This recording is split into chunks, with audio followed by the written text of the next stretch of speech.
الغربیہ بہت ایک پاکیزہ قافلہ ہے، بہت سارے شہداء کے اس میں خون شامل ہے۔ آپ کو یاد ہو کوئی یاد نہ ہو، یاد رکھیں اپنے شہداء کو۔ پہلے ہمارے ڈائری میں نام لکھتے تھے باقاعدہ، ابھی بھی ہے۔ ان ایک ایک شہید کو یاد رکھیں۔ کسی نے افغانستان کی سرزمین کے اوپر خون بہایا، کسی نے کشمیر کے اوپر، اور کسی نے مختلف محاذوں کے اوپر خون بہایا۔ ان شہداء کی ایک امانت ہے جمعیت۔ وہ سابقین کو یاد رکھے جو کچھ دنیا میں موجود ہے اور کچھ دنیا میں نہیں ہے۔ مولانا احمد غفور غواث مرحوم سے شروع ہو جائے، عبدالرحیم حبلو تک اور شیر محمد حبلو تک، کتنے بے شمار گمنام سابقین ہیں جس نے قربانی دی اس کے لیے۔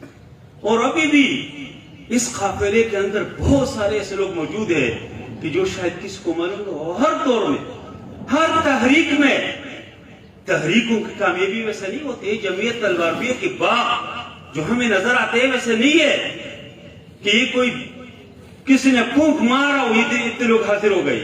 اس کے پیچھے قربانیاں، گمنام لوگ۔ میں اپنی ذمہ داریوں کے دوران میں نے ایسے گمنام لوگ کو دیکھا کہ اس کی زندگی پر میں نے غفت کیا کہ کتنے کارکن رفیق جو ہم کسی کاتے میں نہیں ڈالتے تھے، لیکن بہت اللہ والے، اللہ سے تعلق رکھنے والے، اللہ کے سامنے رونے والے، بہت قابل لوگ۔ اور یہ ہمیشہ اس طرح ہوتے۔ فتح مدائن کے موقع پہ کسرا کے تاج ایک صحابی پکڑ کے لاتے۔ کسرا اس کے تاج میں ہر قسم کے موتیاں موجود ہے، زمرد موجود ہے، سونے اور چاندی کی چیزیں موجود ہے۔ رات کا ٹائم ہے، اس کسرا کے تاج اٹھا کے اس وقت کے جو امیر تھے اس کے خیمے میں لا کے پیش کیا۔ اس نے اس تاج کو دیکھا کہ کتنی بہترین قیمتی تاج ہے، ہر قسم کے موتیوں سے مرصع۔ اور دوسری طرف اس غریب صحابی کے کپڑوں کو دیکھا، اس کے جوتوں کو دیکھا کہ یہ کتنے، اور اس کو دیکھا کہ اس کے اندر کوئی خیانت نہیں کی، یہ تاج آپ بھی نہیں استعمال کر سکتے تھے۔ تو امیر نے اسے کہا کہ تم نام بتاؤ، تم کون ہو؟ اس نے کہا نام بتانے کی ضرورت نہیں ہے، جس ذات کے لیے میں نے یہ کام کیا وہ میرے نام سے واقف ہے۔ امیر نے کہا کہ تم نام بتاؤ کہ میں آپ کے لیے انعام کا اعلان کرو۔ اس نے کہا نہیں جی، انعام اللہ دیں گے، اللہ کی رضا کے لیے میں نے کام کیا۔ کسی ذمہ دار کی تفقی کی ضرورت نہیں ہوتے۔ دیکھیں کہ ادھر کس چیز کی ضرورت ہے، خود آگے بڑھتے، خود کرتے۔ ابھی تک اس صحابی کا نام کس کو معلوم نہیں کہ کون ہے۔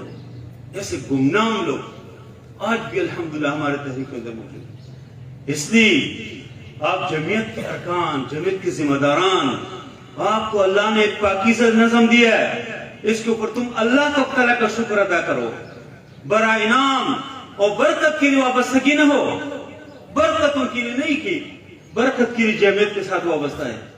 ایک سوچ آپ کو جمعیت نے دی ہے، ایک فکر دی ہے، ایک اسلامی انقلاب اس پوری دنیا کے اندر۔ آج دیکھیں یہ نعرہ تکبیر کہ انڈیا کے اس زمین کے اوپر مسکان جو ایک لڑکی ہے، ایک عورت ہے، لیکن جب وہ کہتے ہیں کہ اللہ اکبر، کتنے وہ درندے، کتنے وہ بزدل اور بے غیرت ہندو لوگ تو کس طرح پیچھے بھاگتے ہیں، کس طرح ڈرتے ہیں۔ اس کلمے کے اندر ایک برکت ہے، اس اللہ اکبر کے نعرے کے اندر یہ قوت ہے۔ آپ کے سینے کے اوپر جو انما المؤمنون فتن ہے، اس کے اندر ایک قوت ہے۔ آپ اپنی قوت کو محسوس کریں۔ اس جمعیت کے ساتھ وابستگی، اس کے اندر گہرائی ہو، اس کے اندر مضبوطی ہو۔ آپ اس میں تو نبی کریم صلی اللہ علیہ وسلم کی اس پوری زندگی آپ دیکھیں کس طرح استقامت ہے۔ پھر صحابہ، ایک ایک صحابی کو آپ دیکھیں، ایک ایک امام کو آپ دیکھیں، امام احمد بن حنبل کے واقعات دیکھیں، امام ابو حنیفہ رحمہ اللہ کو دیکھیں، مولانا مودودی رحمۃ اللہ علیہ کہ قادیانیت کے اوپر کتاب لکھتے ہیں اور اس کو سزائے موت ہو جاتے ہیں، اور لوگ اس سے کہتے ہیں کہ تم رحم کی اپیل کرو۔ وہ کہتے ہیں نہیں، موت و زندگی کے فیصلے زمینوں پہ نہیں ہوتے، آسمان میں ہوتے ہیں۔ اگر اللہ تعالیٰ نے میرا فیصلہ کیا ہے تو کوئی مجھے بچا نہیں سکتے، اگر اس آسمان میں فیصلہ نہیں ہے تو کوئی مجھے کچھ نہیں کر سکتا۔ یہ بات کہنے کے لیے اور بیان کرنے کے لیے تو آسان ہے، لیکن بہت مشکل ہے کہ آپ کو پانسی کے وہ کپڑے پہنائے اور آپ سے کوئی کہے کہ ابھی تم رحم، بڑے بڑے لوگ جو ہے پیچھے ہٹ جاتے ہیں، لیکن دیکھو کس طرح استقامت دکھاتے ہیں۔ حسن البنا شہید کس طرح استقامت کے ایک مجسمہ ہے حسن البنا۔ اور آپ اس سے آگے جائے کہ صحابہ میں عبداللہ بن حذافہ، اور صحابہ کو میں چھوڑتا ہوں، عبداللہ بن حذافہ صحابہ میں لوگ یہ سمجھتے تھے کہ شاید یہ تھوڑا سا زیادہ خیال ہے، ہنستے تھے، ہنساتے تھے، مذاق کرتے تھے۔ عمر فاروق رضی اللہ عنہ کے زمانے میں 80 فوجیوں کے ساتھ، 80 صحابہ کے ساتھ روم کے فوج کو پکڑ کے لے جاتے ہیں۔ کیسا عجیب واقعہ ہے، آدمی حیران ہو جاتے ہیں۔ جب اس کو لے کے جاتے ہیں تو روم کے بادشاہ نے اپنی فوجیوں سے کہا تھا کہ کس طرح لوگ ہیں؟ انہوں نے کہا ہے اس طرح استقامت کے پہاڑ ہے لوگ، یہ کسی طرح پیچھے نہیں ہٹتے، جس کلموں کو اس نے پڑھا ہے، جس پیغمبر کا اس نے ساتھ دیا ہے، اس کو کسی طرح سے چھوڑتے نہیں۔ اور یہ عبداللہ بن حذافہ وہ آدمی ہے کہ جس کو کسرائے ایران کے ساتھ بھی ان کی ملاقات ہوئی اور روم کے بادشاہ کے ساتھ بھی ان کی ملاقات ہوئی۔ ادھر بھی نبی کریم صلی اللہ علیہ وسلم جب خطوط بھیجتے تھے تو اس کو ایران کے پاس بھیجا۔ ایران کے بادشاہ کو جب معلوم ہوا کہ نبی کریم صلی اللہ علیہ وسلم کے ایک نمائندہ ہے، اس نے اپنے محفل کو سجایا، بہترین اپنے بڑے بڑوں کو بلایا۔ عبداللہ بن حذافہ اندر داخل ہو جاتے اور ایک آدمی بڑھتے ہیں، اسے خط لیتے ہیں کہ بادشاہ کو دے۔ وہ کہتے ہیں نہیں، اللہ کے نبی نے مجھے فرمایا کہ یہ بادشاہ کے ہاتھ میں دوں گا خط، اور آگے بڑھتے اور خط دیتے ہیں۔ اور بادشاہ غصے میں آ جاتے ہیں جو اس کو پڑھتے ہیں کہ یہ میرا نام بعد میں لکھا ہو، اپنا نام پہلے لکھا ہے۔ تو اس نے خط پھاڑ دیا اور غصے سے، اور ادھر عبداللہ بن حذافہ اس حالات میں کہ بھی موت کی بالکل منہ میں ہے، واپس آ جاتے ہیں، اللہ کے نبی صلی اللہ علیہ وسلم کو پیغام دیتے ہیں کہ اس نے خط کو اس طرح کیا۔ اللہ کے نبی نے فرمایا کہ یا اللہ، جس طرح اس نے میرے خط کی بےعزتی کی اور میرے خط کو ٹکڑے ٹکڑے، اس کی حکومت کو اس طرح کی۔ اور پھر ریزہ ریزہ ہو جاتے، اس کے بیٹے کے ہاتھ سے باپ مر جاتے ہیں، اس کی سلطنت تس تس ہو جاتے، ختم ہو جاتے۔ اور دوسرے نمبر پر انہوں نے اسی روم کے اس بادشاہ کے سامنے حاضر ہوا۔ روم کے بادشاہ نے اس کو دیکھتے ہی، بہت وجیح آدمی تھے وہ، شکل صورت خوبصورت، اس کو دیکھ کے اسے کہا کہ تنصر، نصرانیت قبول کرو، اور کہا کہ اشرکک فی ملکی وازوجک ابنتی، کہا کہ اپنی حکومت میں آپ کو شامل کروں گا، اپنی بیٹی سے آپ کے نکاح کروں گا، لیکن تم صرف یہ کرو کہ تم نصرانیت قبول کرو، اسلام چھوڑو۔ اس نے کہا، بہت عجیب جملہ کہا کہ لو آتیتنی ما تملک وجمیع ما تملک العرب، کہ تم یہ تو حکومت کے اندر حصہ دار بنانا چاہتے، یہ مکمل حکومت بھی میرے حوالے کرے اور عرب دنیا کی تمام حکومت بھی مجھے کوئی حوالہ کرے، تو میں اس طرح نہیں ہوں کہ میں ایک آنکھ کی جھپک کے برابر بھی اسلام سے پیچھے ہٹوں، نہیں۔ اس نے کہا کہ اذن اقتلک، پھر تو میں قتل کروں گا۔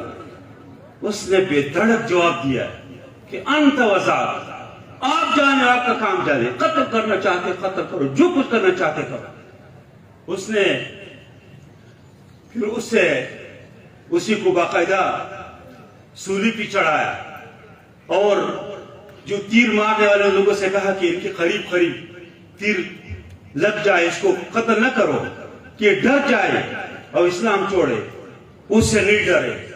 پھر اس کے بعد اس کو اتارا، اس کے سامنے مسلمانوں کے ایک قیدی کو اٹھا کے گرم دیگ کے اندر، تیل کے اندر ڈال دیا، اس کے سامنے اس کے ہڈیاں اور گوشت الگ الگ ہوئے۔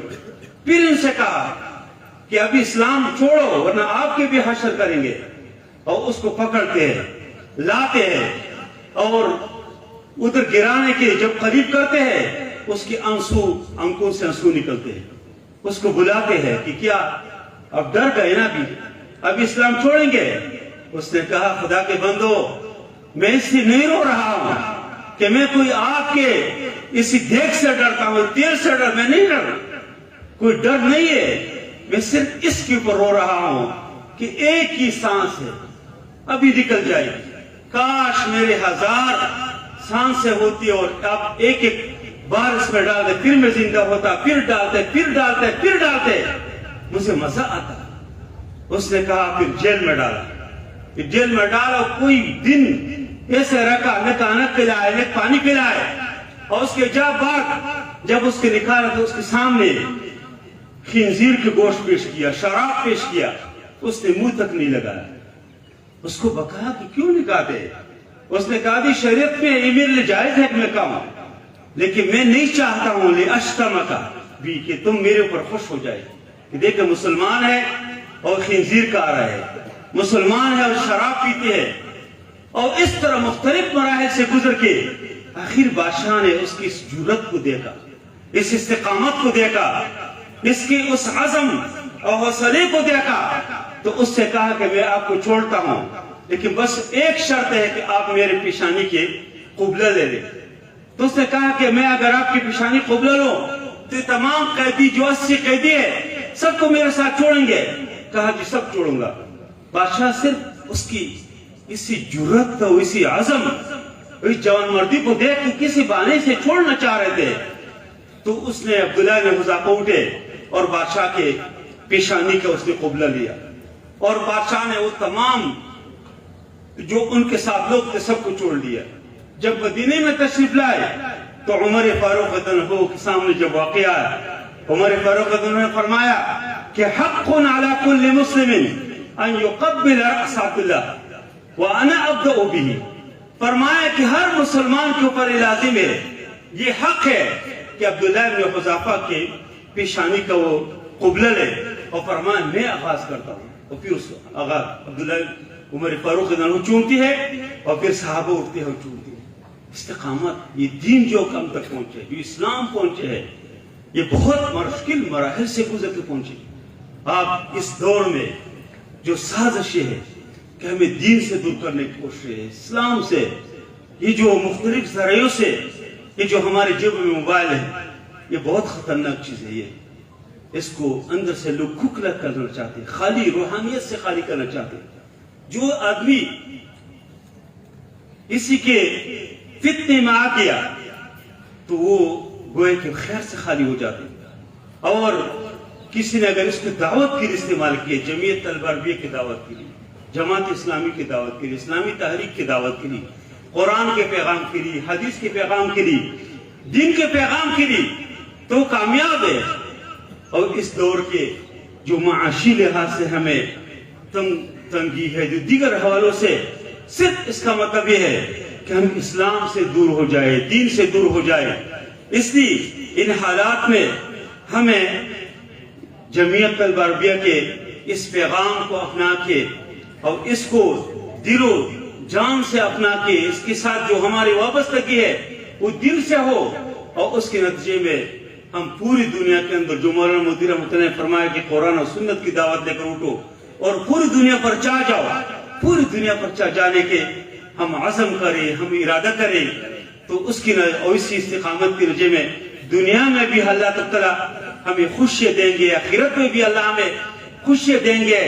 اور یہ استقامت کے راستے میں اور دین کے راستے میں جو رکاوٹیں ہیں، انسان کی نفس ہے، خواہشات ہے، شیطان ہے، اور دیگر جو انسان اور شکل میں جو مختلف قسم لوگ بیٹھے ہیں، وہ تمام رکاوٹیں، ان تمام رکاوٹوں کا ہم مقابلہ کریں گے۔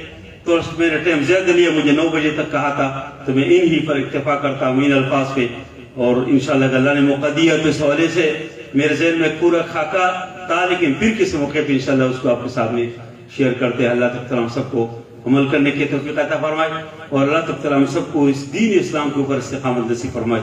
وصلی اللہ تعالی علی خیر خلقہ محمد وآلہ وصحبہ اجمعین برحمتک یا ارحم الراحمین۔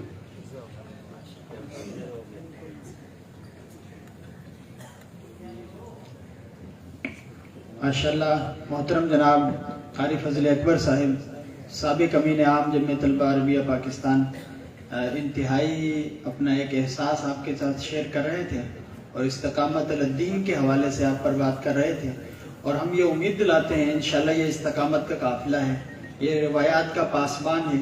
انشاءاللہ ہمارے اسلاف نے جو محنتیں کی ہیں، جو جدوجہد کی ہے، اس سلسلے کو ہم سب ایک بار پھر اس